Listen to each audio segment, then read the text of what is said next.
Again,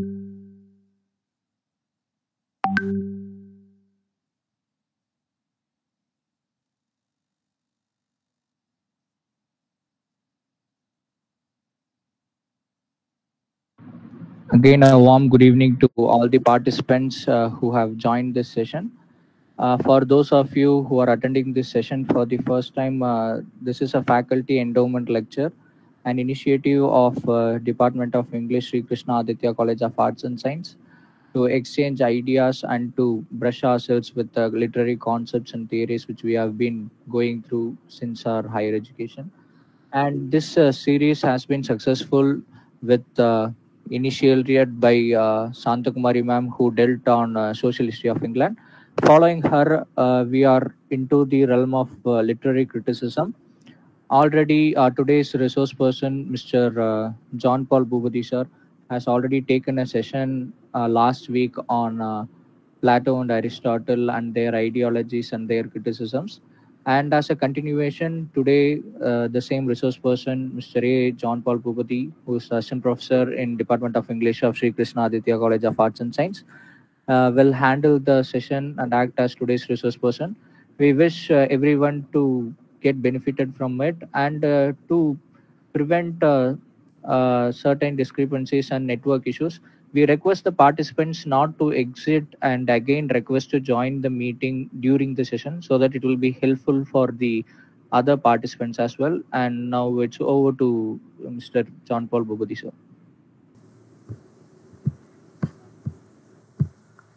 Okay, good evening all.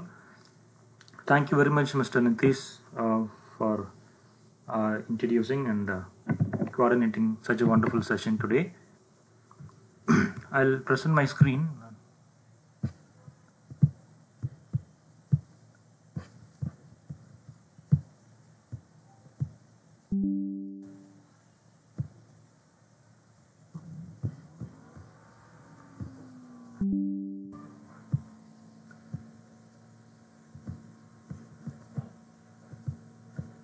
Okay, good evening all present here today.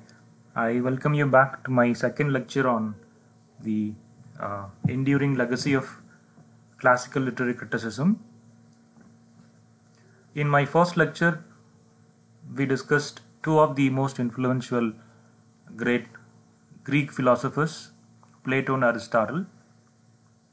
Today we will turn our attention to four of Roman and Latin classicists, Horace, Quintilian, Longinus, and Dante.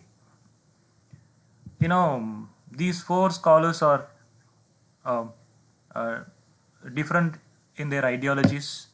They are different in their time they lived and their experience and their understanding of uh, literature. Everything is different, but still continuing Plato and Aristotle, and we need these four classicists' ideas, uh, uh, especially these four Roman and Latin classicists. Actually, their works have had a lasting impact on the Western culture, and it continues to be. I mean, their works continues to be studied and enjoyed by people all over the world, especially people who are in love with literature. Today we'll explore the works of these four classicists in more detail, and we'll also discuss their contributions to Roman and Latin literature, as well as we'll also see how their contribution to Roman and Latin literature continue to influence Western culture till today.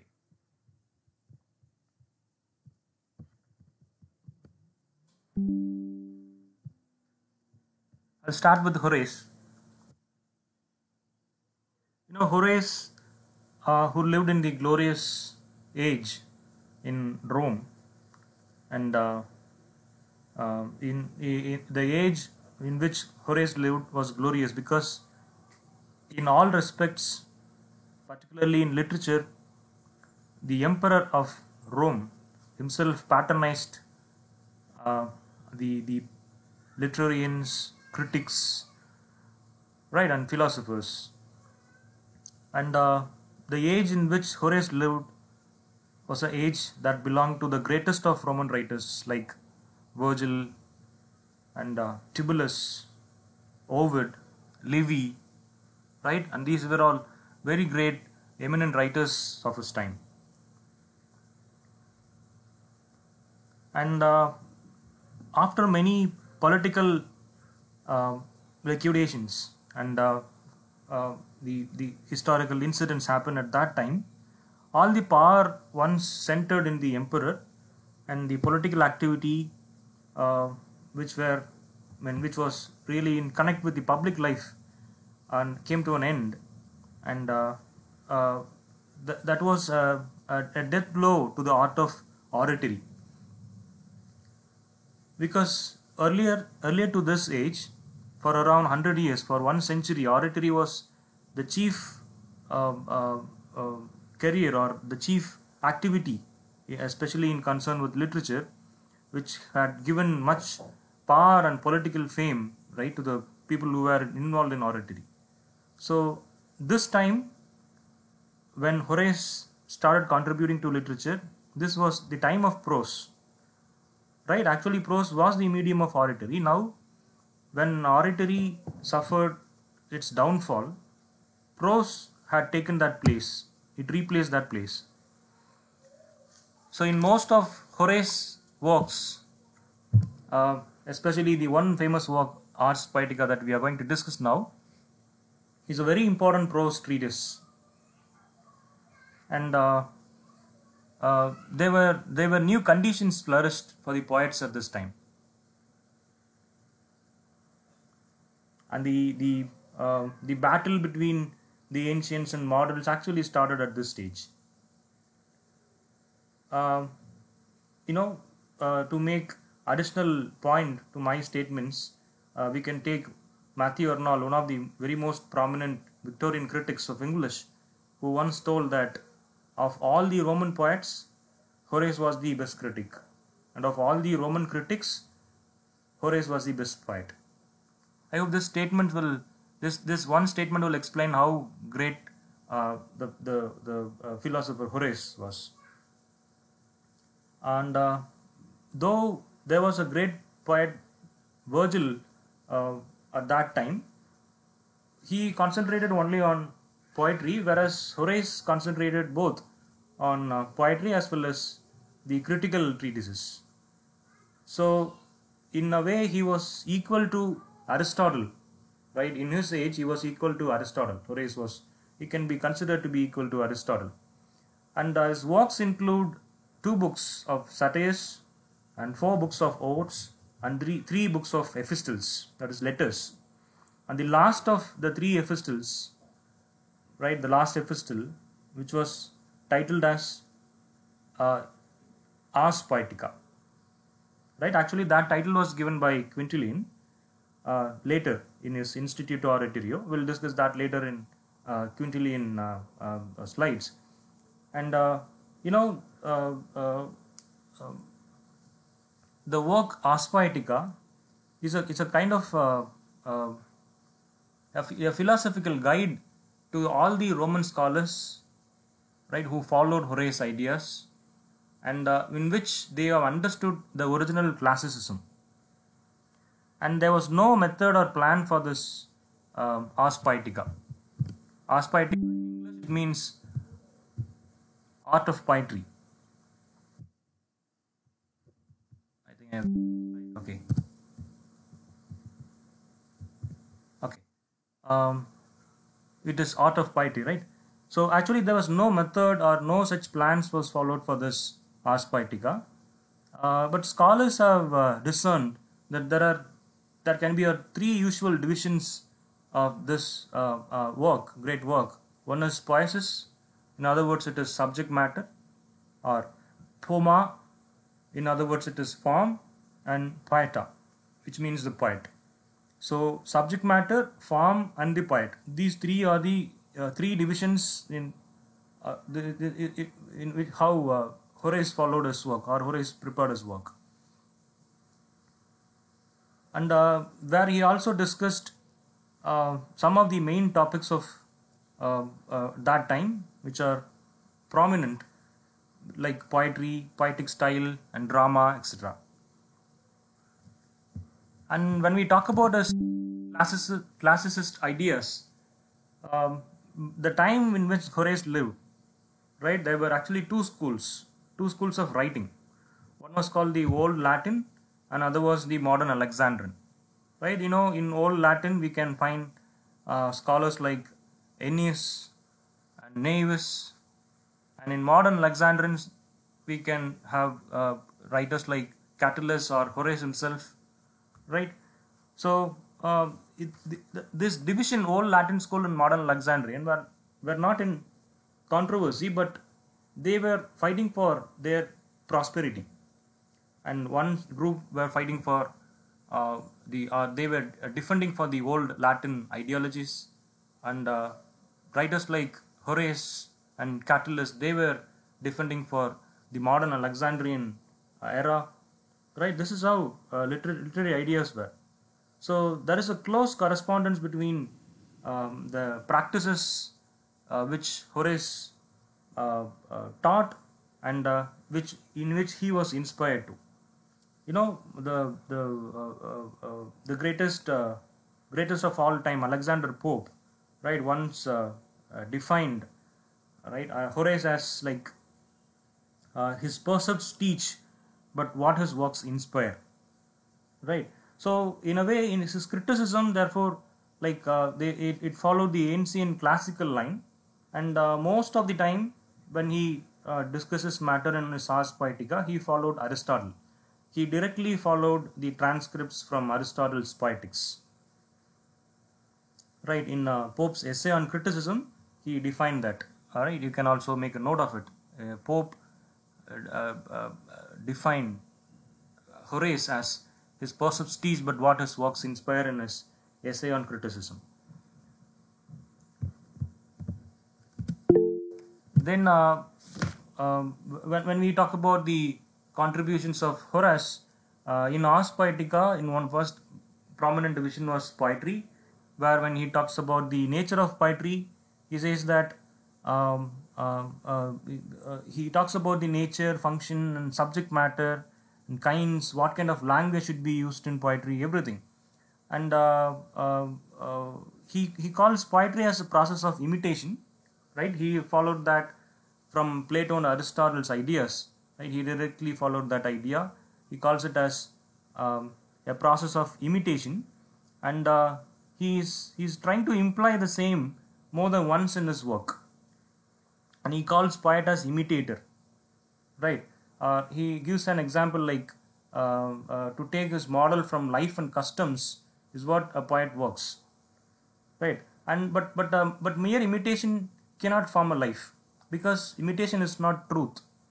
So he says that in nature of poetry, there is no space for, there is no complete space for imitation.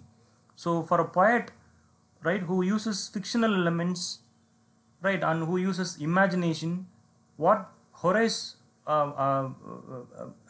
what Horace converse here is, he wants poet to use fictional elements and his imagination, and to mingle with facts.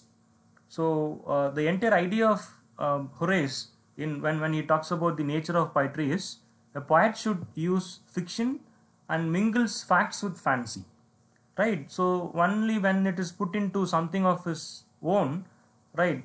Say for example, when a poet writes about one natural element, or maybe one poet writes about a tree or a rose plant, right, and he is inspired, as Plato says, or he is imitating, like Aristotle says, he accepts that both. And now he says he has to add some of the fictional element, right, to the concept of rose or a tree, and he has something of his own to say, right? Only then it can be brought nearer to the truth. So what Horace wants us in its nature, in a poetry in its nature, it should be nearer to the truth, right? That is what Aristotle also suggested.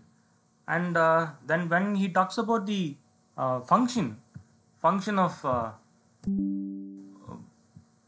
art, right, function of poetry, is more explicitly explaining that a poet's duty is not just to teach, but also bring pleasure in it. So now, where he now accepts both the scholars' points, Greek scholars' points, Plato and Aristotle. Right? In my last lecture, I told you that Plato advocated for art for life's sake, and Aristotle advocated for the art for art's sake. Right? That is the core ideas. Now Horace adds or mingles both. So Horace was the first scholar who declared that art should or poetry should teach as well as delight. So a poem like which is pleasure giving as well as teaching, when a poem delights and instructs the reader, and it gives money, right? It gives money to the publisher, right? It is sold across the sea, and the author becomes immortal, right? So this immortality to author is received or arrived, right, only when a poem is both doing delightfulness and giving instruction. So for poetry to be great, according to Horace, it had to be both pleasure giving and moral teaching. So both pleasure and moral is what Horace is advocating for. And he also makes a point very clearly that poets were respected for their service that they are rendering to the society. Right? Say, for example, if a poet who does not render service to the society, or if he only delivers delight, pleasure in his work, he is forgotten. He is not immortal. Right? He is just another poet. But when he adds instruction along with that delight, he is becoming immortal and he is rendering service to the society. So that is what a poet is for. So that's the function of a poet. And for teaching men what they should do, like their duties to the family and their duties to the state and duties to oneself, right, and their pursuits, right, and helping to build cities and propagate laws, right, and infusing valor in war and making some kind of relief in toil, everything, they are all the works of a poet.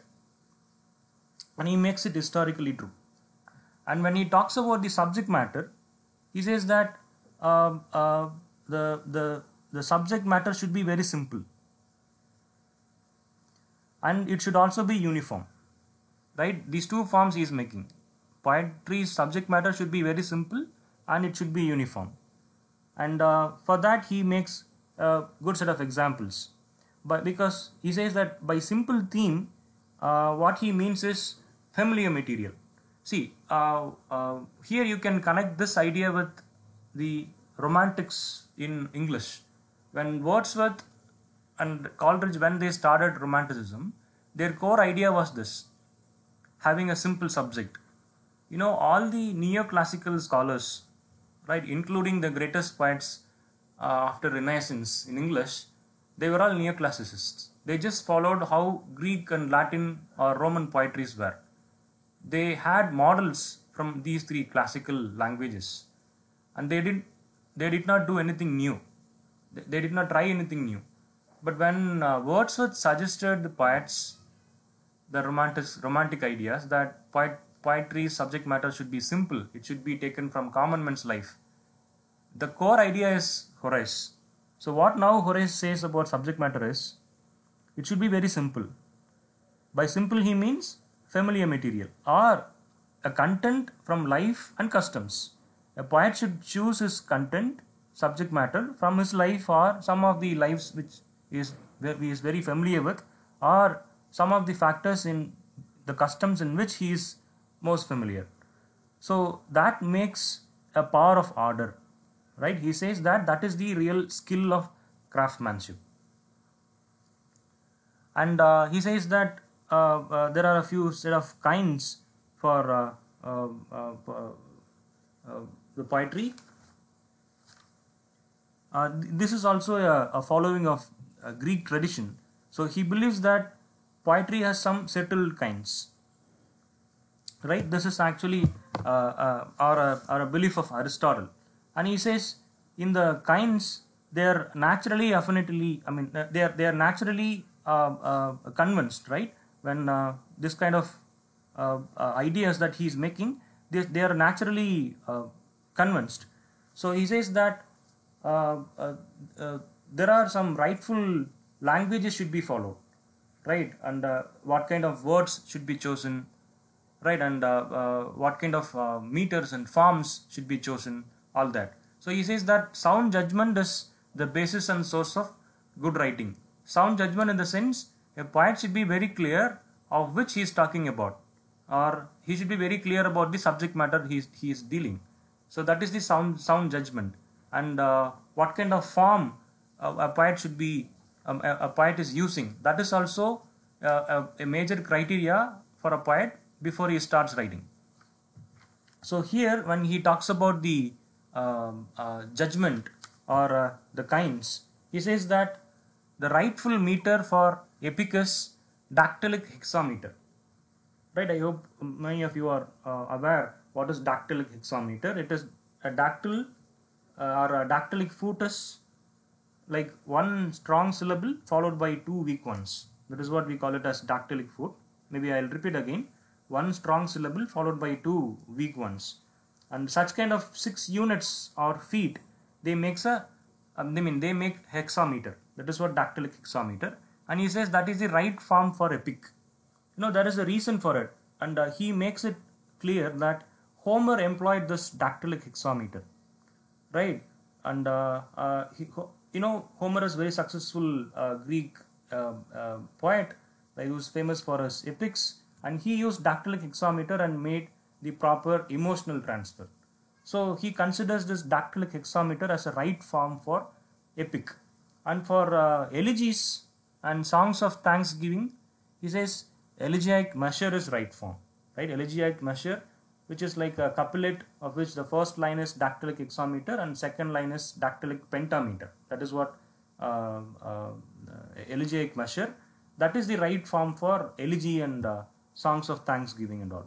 And in terms of tragedy and comedy or something like satirical verse, right, for all that, for all other points like the works or art form which deal the familiar themes, right, iambic meter is right form. You know what is iambic meter, right? Iambic meter consists of 2 syllables. First one is weak and then followed by a strong syllable, right? And the iambic trimeter was also another form that employed in Greek dramas, right? Old Greek dramas. We can find the iambic trimeter. Now he talks about iambic pentameter, which is right for tragedy, comedy, and other kind of satirical verse. He says that a poet is free to use familiar or new words. When he talks about language, a poet is free to use familiar or new words. He is not making any such ideas like how Aristotle prepared, right, for when he talks about languages, right? He made criteria of certain words which should be followed in which art, right? So he here does not make that kind of words divisions. He says that a poet is free to use familiar words, provided a poet should be very careful about the clearness and effectiveness of his work. Right? He can choose any word.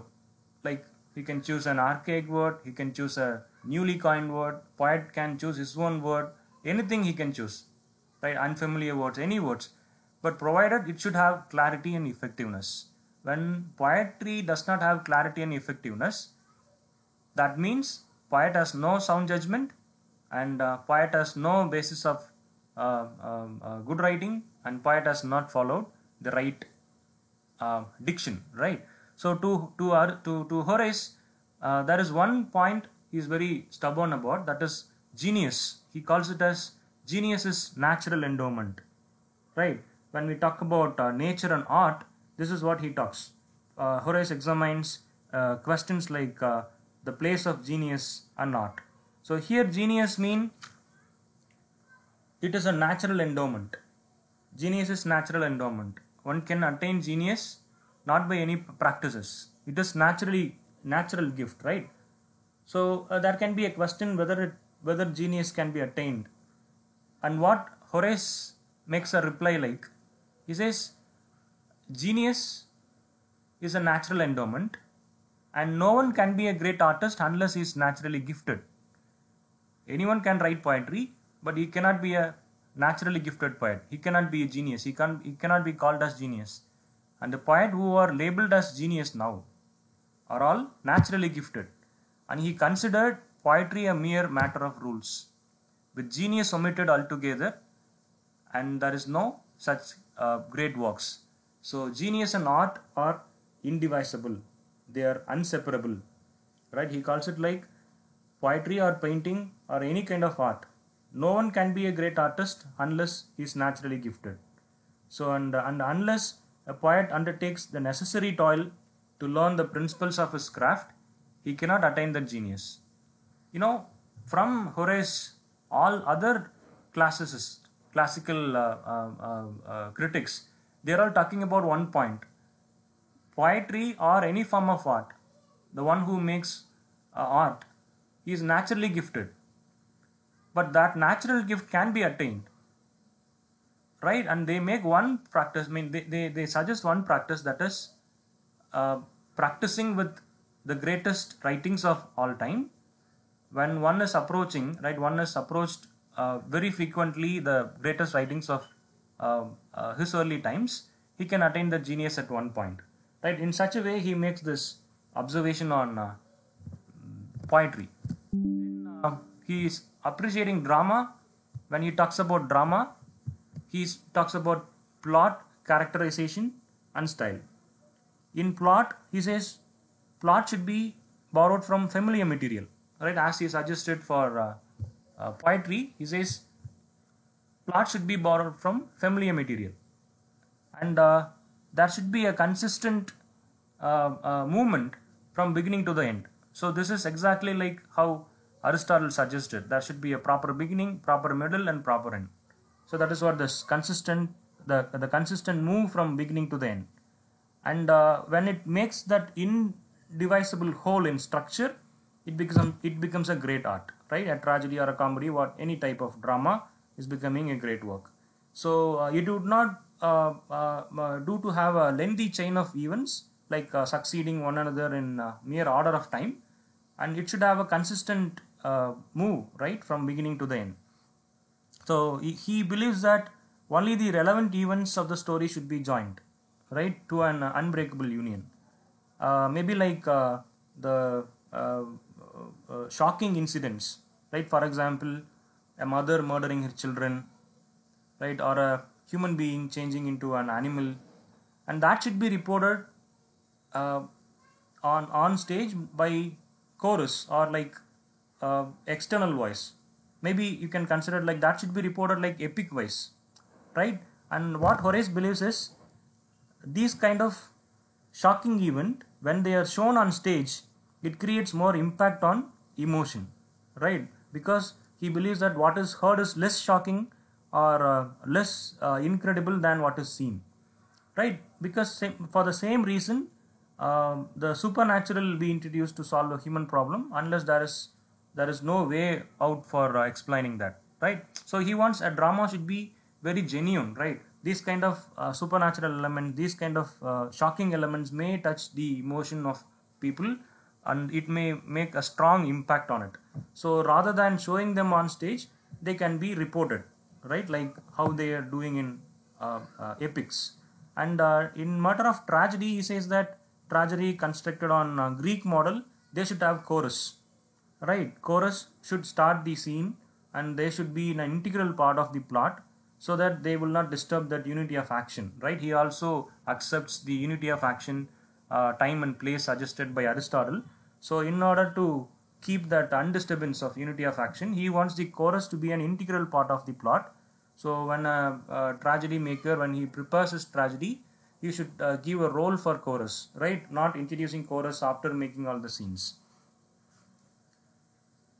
Then he takes care to the length of the play. It should be neither shorter nor longer, and it should have 5 acts, not more than that. So these are all his consideration about us. About plot.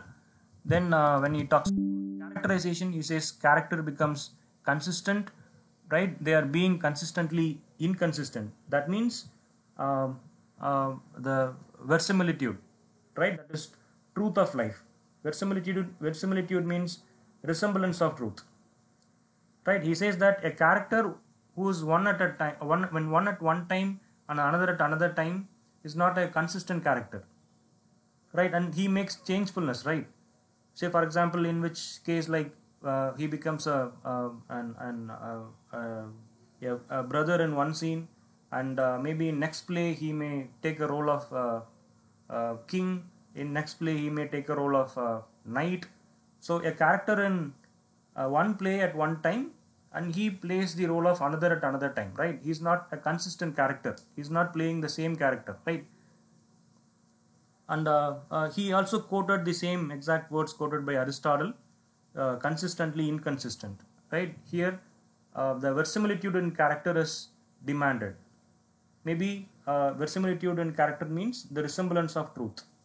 The characterization should be like a child in a play should behave like a child, or a young man should behave like a young man. A old man should behave like a old man, right? And not vice versa. He says at the end of his description about the characterization, he says that there are 4 stages of man's life. So childhood, adulthood, or young age, middle age, and old age, and these characterization should behave like, right, what characters they are demanding, what characters they are taking on stage. So this is what he calls it as consistently inconsistent, or in other words, verisimilitude. Then when he talks about the style, he says iambic meter as the most suitable meter for drama, because which he has already discussed and explained that why iambic meters are suitable for drama. Then for this also he follows Aristotle's ideas. He says the dramatic speech should observe propriety. Propriety here means the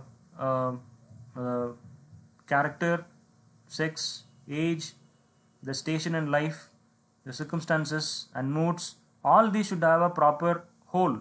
It should be an unified whole, right? And he completes with a statement like, you utter words ill-suited to your past, I shall either doze or smile. That means the ill-suited words, the words which are not proper for a dramatic idea, will spoil the whole. It will not make an unit. So these points which he is suggesting, character, sex, age, station in life, circumstances and more, these 6 propriety which were already suggested by Aristotle, what here Horace suggesting is the ill-suited words here means the unsuitable meters or unsuitable element of style, right? When one artist follows, what he makes is an ill spoil, right? He makes the whole confused, right? So automatically what happens is the point that he wants to deliver is unsuggested, right? So these are his understanding or observation on drama. Then when he talks about satire, he suggests that satire is a new verse to the Greeks, right? But we have also another idea in Aristotle. We studied that when he talks about comedy, he says comedy originated from satire. So Horace may not be true here, but he is partly true, right? When he is explaining this idea in Ars Poetica, he says that satire is a new kind to Greeks because satire had much of its development in Roman time, right? In the pre-modern time, right? And he also suggests that there was one mock epic by Homer called Margitus, right, which was a very famous example that Horace is quoting here. So in observing satire, he talks about one work called Lucilius, right? Lucilius. In Lucilius, he suggests that it is a wit or intellectual gift, or it is a scent of abuse, or it has the power to hit hard the workmanship, then it has the sincerity of expression. So with these 4 ideas of criticism of Lucilius, Horace tries to explain what is satire, right, and what is needed for satire. Then when he talks about the style of satire, in style it should observe 3 conditions, right? One is it should adopt everyday speech. A satire should have everyday speech, and it should be brief, Satire should not be a longer one, and it should talk about the point, right? It should be to the point, right? Very precise. And finally, it should be varied in tone, right? Satire should not have one mood, like how he suggested for poetry, right? It should have varied in tone, right? And the running tone should change once in a while, so that a reader of a satire, or when when he is an audience watching a satire on stage, he can follow that mood, right? Because satire is a form which is for uh, an intellectual gift, right? Which is to criticize the expressions of common follies, right? A satire is a playful and pleasure-giving tone, right? It should have a playful and pleasure-giving tone, so it should have varied ideas, right? Varied ideas in its point. So this is how he appreciates satire, right? And I have given these points. So these are the criteria that he makes for satire.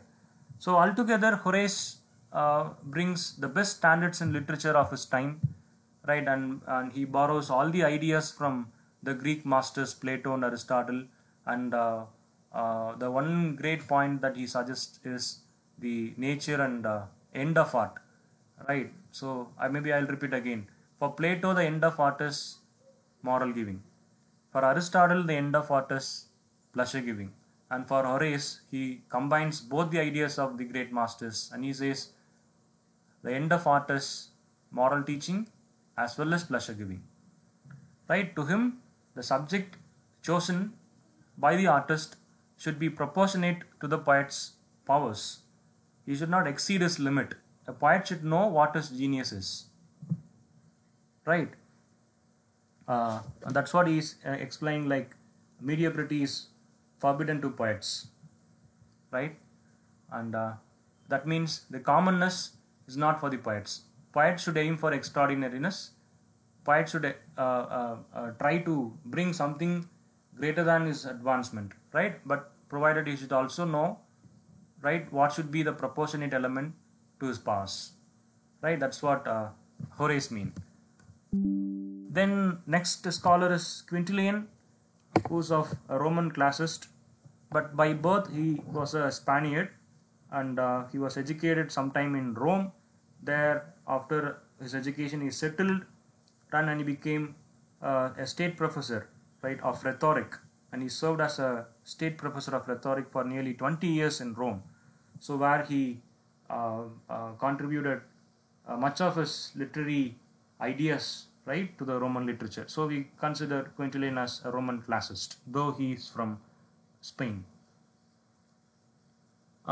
Maybe after his retirement, something like, right, after his service of nearly 20 years, he prepared his work, right, from his experience, called Instituto Oratorio, which means the education of an orator. Instituto Oratorio, for which he is very famous for. It is a treatise in 12 books, right, and they are dealing with the essentials of art of oratory. But during his time, oratory was a very famous art, and when Quintilian talks about the other forms of art, he takes the same rules laid for oratory, and he tries to apply in all forms of art. So whatever the rules or whatever the elements that he laid for the art of oratory can also be applied for other forms of art. For the purpose of literary criticism, he dedicated his books 8 to book 10. These 3 books are dedicated for literary criticism, where he discusses most of the points for oratory. And to be frank, Quintilian followed the ideas of Plato, Aristotle, and Horace, and he had nothing new to say. But he told what Plato, Aristotle, and Horace said in a different tone, right? And he was much influenced by Greek and Roman scholars, mostly Plato, Aristotle, and Horace. So as I just mentioned, he has nothing new to say, but he has his own tone to explain all that. When he talks about the style, he says there is one point called spoken and written speech. That he makes a connection between spoken and written speech, right? And because Quintilian's theory is mostly or primarily concerns on art of speaking, but whatever he ideologically prepares can be applied for art of writing too. So a distinction was made in his day, like the distinction is between spoken and written word, and he says that the object of both was same, right? Spoken art and written art, they have same object, right? And the object is merely to uh, or enable a hearer or a reader to understand what the artist is telling or artist is suggesting in his work, and it is also trying to render that something impossible for the reader or listener, hearer, right, to understand. So that was the whole intention. So to Quintilian, there is no essential difference between speaking well and writing well. Both are same, right? Since both have same objective.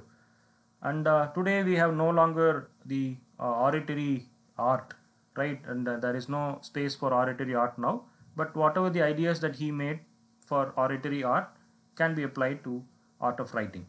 When he talks about the nature and art, right? The this agreement between nature and art, he says, following Horace, he said, style is the product of both nature and art, right? Sometimes it is there can be an ill-formed structure found, right, in art, or a half-developed structure found, right? And for that he makes an example, like when a river flows with its maximum force, right? Only when it's natural, the uneven bed is cleared of all impediments, right? So giving this example, he says, when there is when there is natural element, right, discovered in an artist, right, or when an artist discovers his natural element, this natural gift, he can prepare a best essay. I mean, he can prepare a best work of art, poetry, an essay, or whatever the forms of art. So the need for theory of style is enabled here. For that, he says, language of daily life.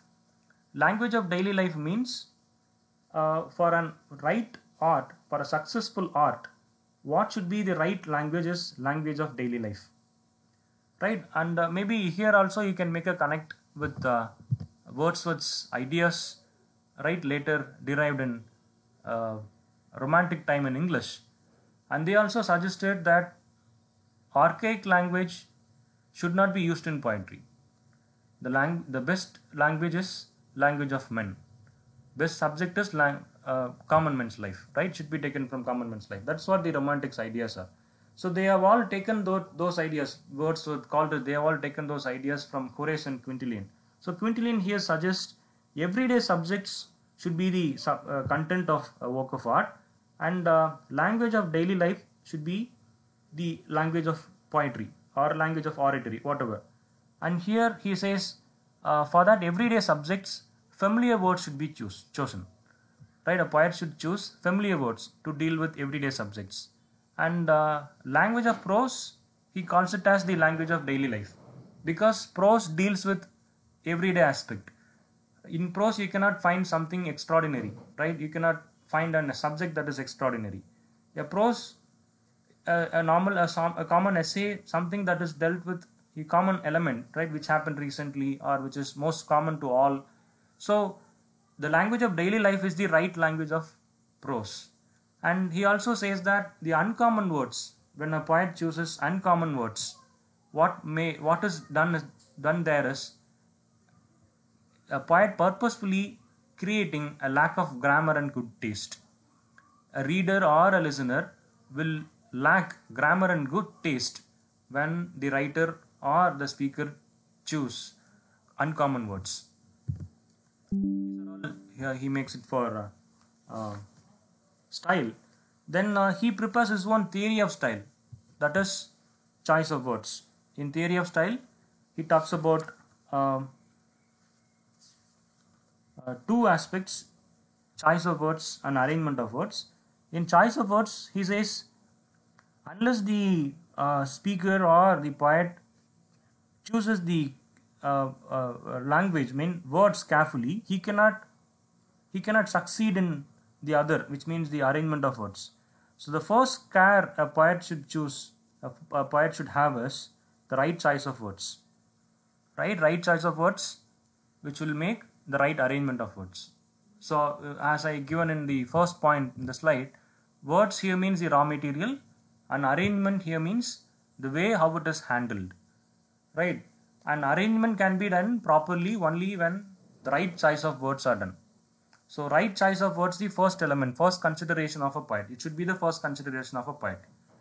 And the words that a poet is choosing should please, right? Here he also makes a hidden objective of poetry. Following Horace, he says, pleasing aspect is the end of art, right?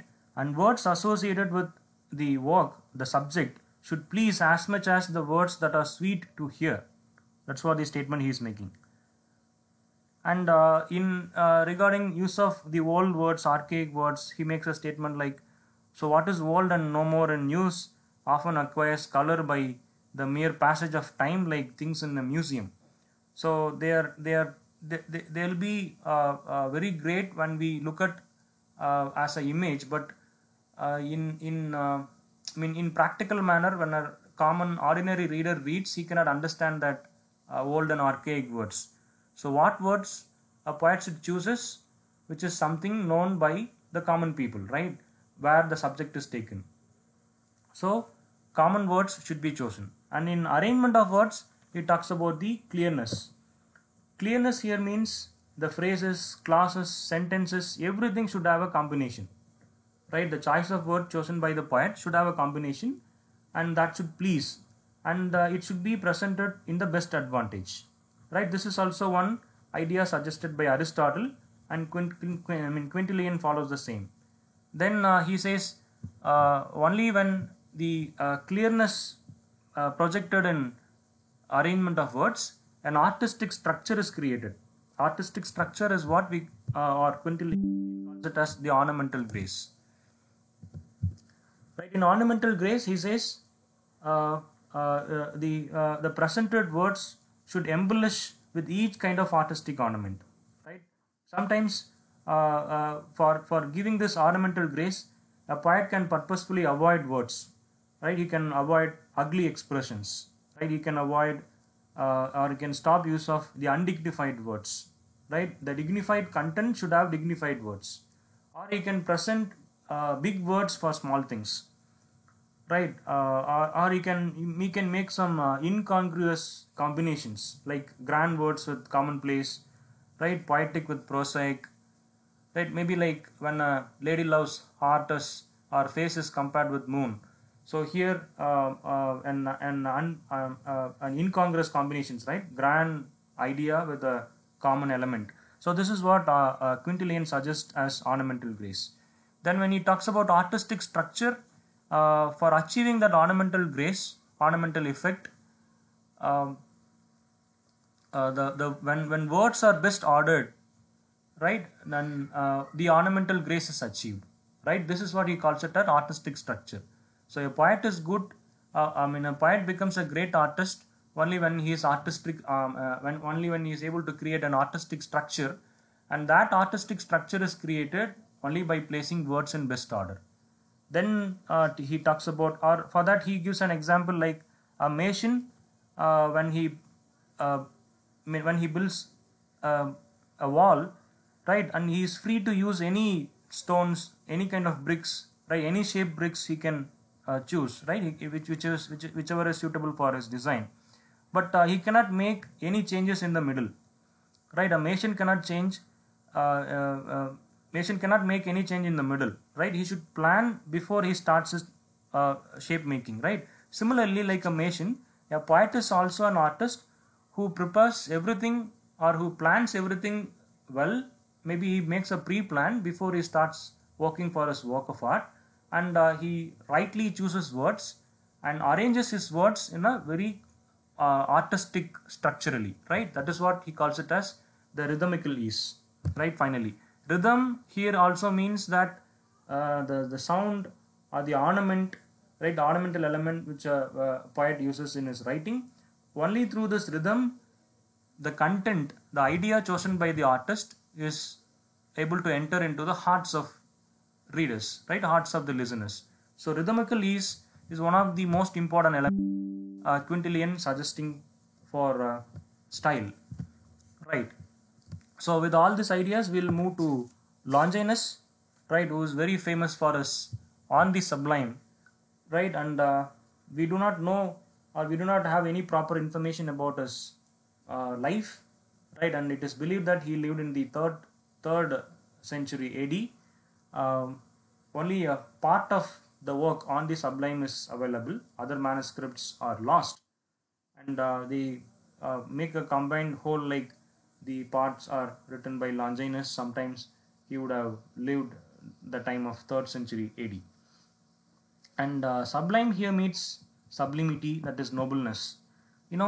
Unlike Horace and Quintilian, Longinus was the first literary critic who makes a new idea, right? Though he followed Plato, Aristotle, Horace, and Quintilian in many a time, he makes a special treatment, right? He makes a special, he prepares a special idea, telling that a poet or a writer should have sublimity in his mind, nobleness in mind.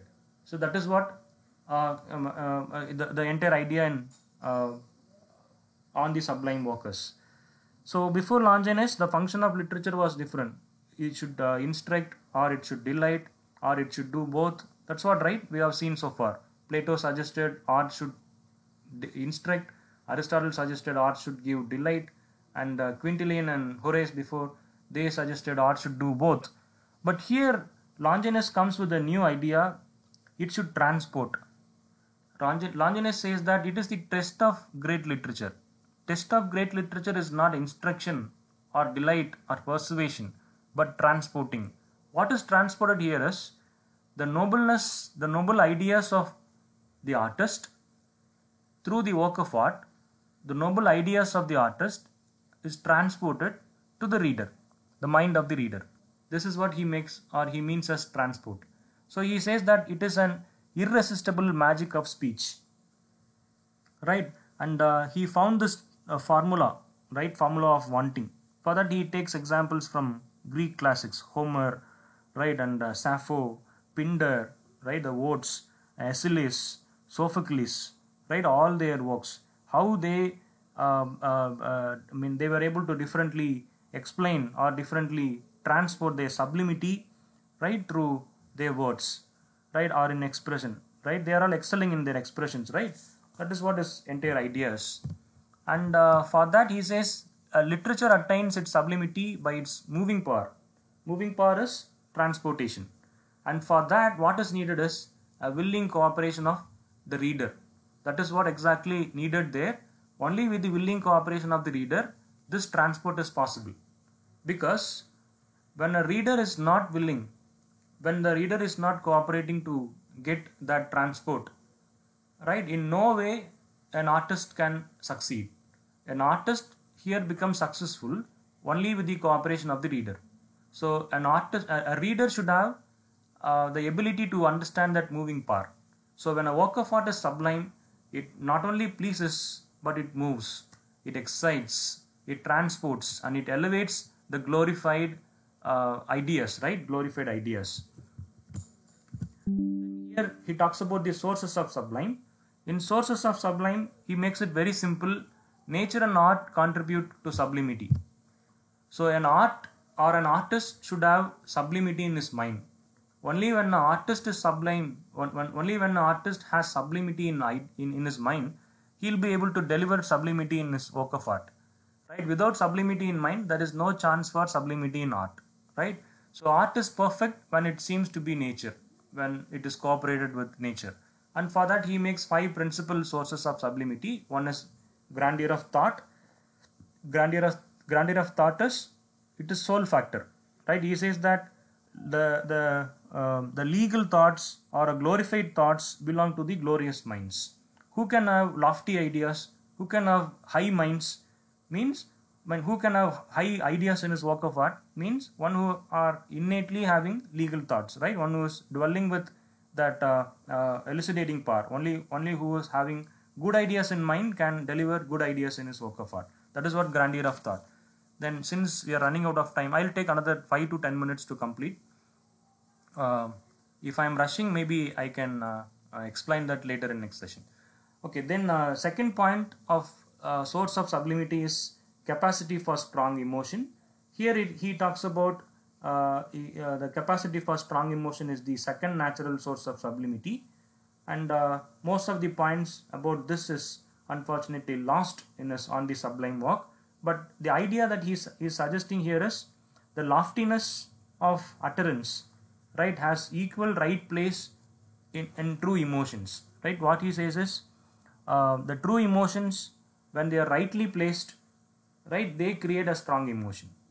So he makes that artistic explanation of that emotional appeal of literature more than Aristotle or any other Greek scholars, right. He wants it not the art. Art has the ability to have all the moral elements. It is the artist who should have noble elements or moral elements in his mind. Only then he will be able to produce that same, or he will be able to transfer the same to the reader. So what is that is called capacity of strong emotion. Then he talks about appropriate use of figures. In figures of speech, he talks about a few figures of speech, and he calls it like an art which is where unavailability of figures of speech is found. He calls it as handicap, right, the art as handicap. So when regarding the figures of speech, he talks about hyperbation, periphrasis, right, ascendaton, all these rhetorical figures of speech he is using. I mean, he is referring to. He is telling that for a right sublimity, these kind of rhetorical questions or ascendaton, hyperbation, periphrasis are right figures of speech. And to make other implied elements, right, he also talks about metaphor, right, and there are so many examples he is making, right, and I also have some examples prepared with Shakespeare's work. Since we are running out of time, I'm moving to the next slide. Then he talks about the nobility of diction. Diction here means presentation. So the grandness of thought or the capacity of strong emotion in writer's mind, and the choice of right figures of speech, all these are all okay. But only when they are presented properly, when they are properly diction arranged, right, it can create that nobility in work of art. So that is what the nobility of diction is. Finally, he talks about dignity of composition. Here in dignity of composition, he says that an art should be a blend of thought, emotion, figures, and words. Right? Please remember these four. That is thought, emotion, figures, and words. These four ideas should be blended together and create a dignified whole. That is what dignity of composition is. So these four preceding elements of sublimity should make an harmonious whole in a work of art. So this is what a greatest task an artist takes in his hand. Then finally, when he talks about romantic, he says um, uh, the he makes the test of literary excellence, that is transport. Here you can make one idea or one point which very clear, that the Victorian critic Matthew Arnold, when he talks about the touchstone method, right, to make a test of work of art, and Arnold, when he talks about touchstone method, he discovered that method in order to test what is right work of art or what is great work of art, right, how to distinguish works of art, good or bad. And here actually that is originally an idea of Longinus. Longinus does not make any test for literature. Here he prepares one idea, that a new test of literary excellence is transportation. So to Longinus, a work of art which is transporting the noble ideas from artist's mind to the reader's mind is the right work of art. Other work of arts he considers as handicapped. So this is what test of literary excellence, and Arnold adapts this technique and he names it as touchstone method in his work. Maybe then he says the supreme writers redeem all their mistakes by sublimity. See, a writer by birth he cannot have sublime ideas. The way in which he lives, the circumstance makes, or the surrounding makes all these elements, right? but a writer can have sublime ideas in mind during a course of time when he repeatedly concentrates on sublime ideas, when he repeatedly approaches sublime ideas, when he reads all these sublime filled works, he can also start having sublimity in mind, so that he can also produce sublime works of art, right? So for that, Scott James rightly calls Longinus as the first romantic critic, right? So romanticism starts from Longinus. Then we have another critic, Latin era, who's Dante. I'll take another 5 minutes to complete. Dante is known for his greatest epic, Divine Comedy, right? He lived at the time of Virgil, right? And there are other great works from Dante, one such as De Vulgare Lectio, which is unfinished. In English, it is titled as Of Writing in the Vernacular, right? And like Longinus, when we talked about Longinus, he talked about sublimity in literature, right? Sublimity in literature, sublime thoughts, sublime ideas, transportation. He is very new, right? When we compare Longinus with other great scholars of Greek and Rome. And similarly, like Longinus, Dante also differs from other scholars, right? And he is the only critic, or he is the first critic who talks about vernacular, the importance of vernacular. What he calls it as the illustrious vernacular. He says the language of poetry is the classical vernacular, and he terms it as illustrious vernacular because by the time when Dante lived, there were many native dialects, right? And due to the political instability and religious persecutions happened in Italy, incidentally, there were many flips in languages, especially Latin concern. So the painful toil which was undergoes by Latin in different times created unfavorable circumstances, right? Even when someone who was mastered with that new Latin language, he cannot consider that as his native tongue. So Dante has the right time, right? Dante had the right time to make one out of them by choosing the best in each, avoiding all other provincial or local languages, and so he calls it as the language of masses. Yes, Sanmuga Sundari, it is by mistake. Okay, so he calls it as language of masses, right? Languages masses cannot be a language of poetry, language of art. That's what he considers, right? Statement is, and he calls it as illustrious vernacular. Illustrious vernacular here means the native version of the classical vernacular, the original Latin, and he wants all the Latin scholars, all the writers to use that original Latin writing, I mean that original Latin vernacular as their language of poetry, right? In that way they can save their language, or they can best present their ideas, right? Because the dialects were they have created unfavorable circumstances. So for that he makes certain requirements for illustrious vernacular. One is vocabulary, right? In illustrious vernacular he makes some requirements. One is vocabulary. In vocabulary he says choice of words. Choice of words means he considers there are two sets of words. One is rustic, other one is urban, and he calls all the rustic words as ignoble, so they become unfit for language of poetry. And second type of words are called urban words.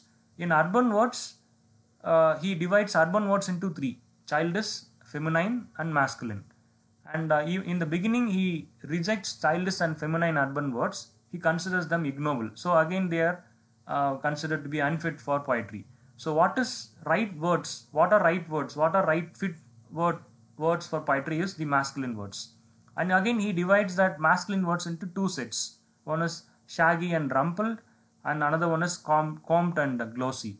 And again there he considers shaggy and rumpled words as ignoble, so they are unfit for poetry.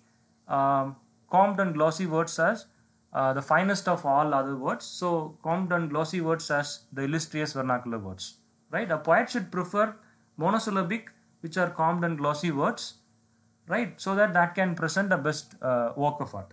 So all this he makes it in vocabulary. Then he talks about sentence structure. In sentence structure he says that well constructed poets like Virgil or Ovid, right, and Statius, Lucan, they should be followed, right? They were all considered to be the well constructed poets, and how they prepared their works, because at their time they followed that classical Latin. So how they prepare their vernacular, or how they use their vernacular language, and how they construct their work should be the model for other Latin poets, so they can make a proper sentence structure. So he wants that to he wants all the poets of his time and the next generation to read the well constructed poets like Virgil, Ovid, and Lucan. He talks about subjects. In subjects, he comes back to the illustrious vernacular. He says there can be no illustrious vernacular unless what it says is illustrious too. So, like Longinus, he also makes that when sublime ideas are in mind of artist, it can be presented in his work of art. Similarly, only when the illustrious subject is taken, the vernacular can work well.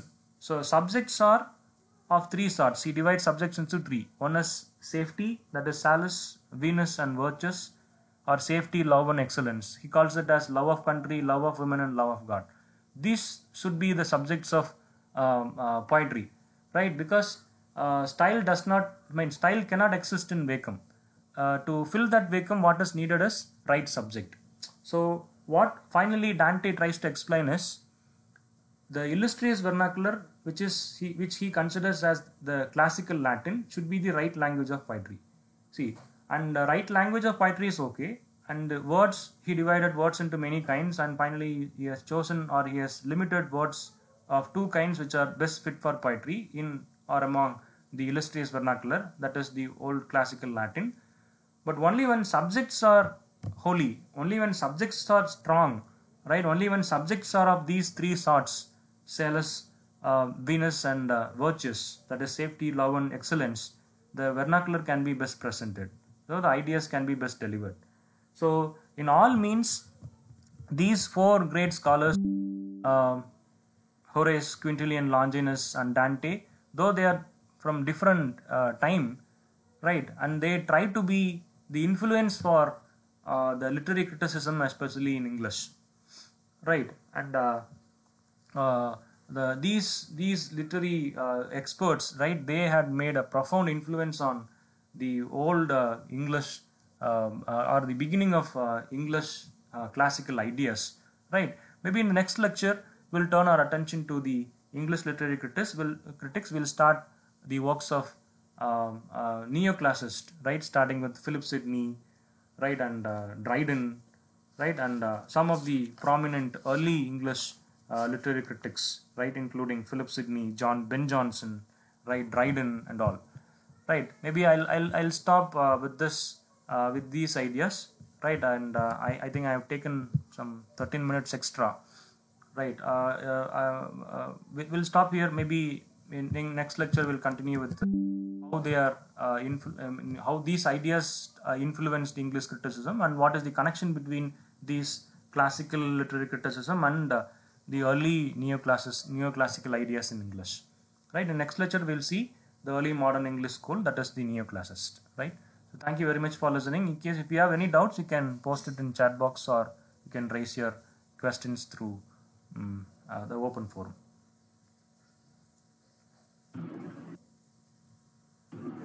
Thank you, John, sir, for this wonderful session and for taking us through the journey of these great critics from the ancient world.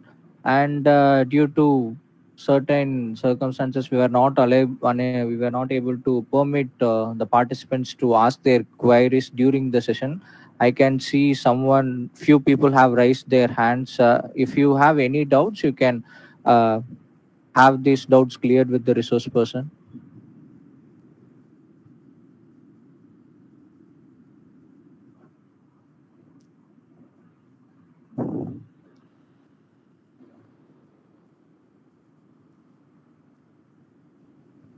Yeah.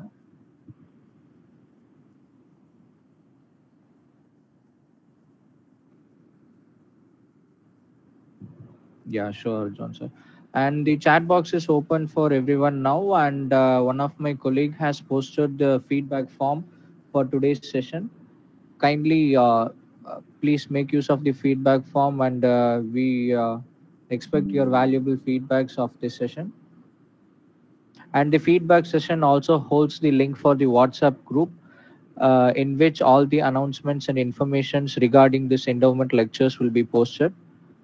For those of you who do not know and are new to this forum, this endowment lecture takes place every Friday, and so we'll have our next endowment lecture in the upcoming Friday. And if that is it, John sir, shall we wind up, sir? Yes, thank you, John sir, once again for having given us wonderful treat, or taking us back to this great literary critics. And I hope this session would have been fruitful to all the participants. And if we have any doubts, as the resource person will be the same for the next week also, you can have your doubts noted and will be clarified at the beginning of the next session before getting into the next topics. And I thank the department head and the in the management for enabling us to create such an opportunity where we interact with all the other great minds from the field of literature. And we thank everyone who have spent their time and participated in this session. Thank you.